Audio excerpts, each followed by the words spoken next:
Hi everybody, Deborah Butterfield here with this week's Ask the Editor question. This week's question comes from a reader, Donna.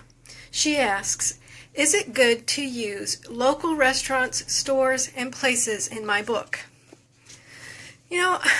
Personally, I think adding real places and things to your story adds a little more authenticity to your book.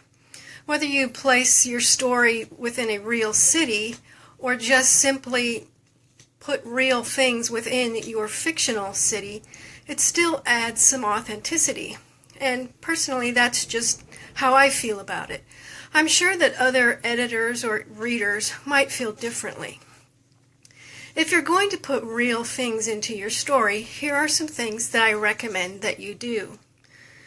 Number 1, be accurate. If you're going to use a real city, make sure that you know that city. For those people who have actually lived there or are living there, they will immediately know if you name a street and say that street runs east and west, when in reality it actually runs north and south. That's going to cause a credibility problem with your readers. Secondly, if you're going to use real places and stores and restaurants in your story, be careful about what you say. You certainly don't want to open yourself up to libel. In other words, if you say something bad in your story about a restaurant, a real restaurant, I'll just take Wendy's for instance because Wendy's is my favorite fast food place. If I've set my story, even if in a fictional town, but I talk about going to Wendy's, and then I promptly say something really bad about Wendy's, that could impact in a way that readers stop going to Wendy's. Maybe I say something like, it's the greasiest food around, avoid it. That can still have an impact. Now, if your book's a bestseller, it definitely would have an impact possibly on sales at Wendy's restaurants. It's not something that a lot of beginning writers would even think about.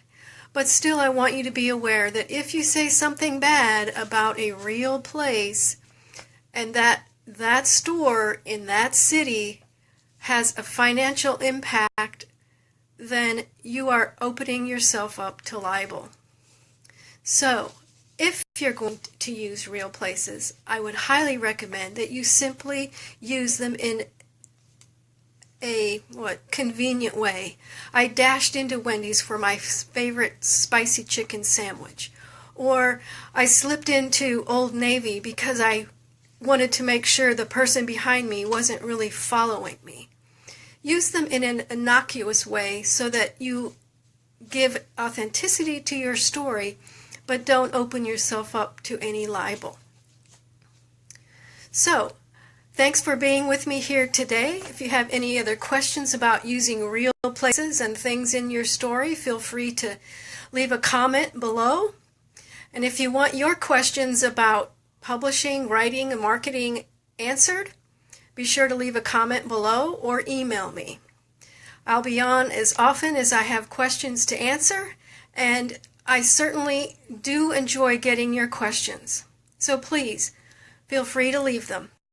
For now, thanks for being with me. I'm Deborah Butterfield, the Motivational Editor, and this has been Ask the Editor.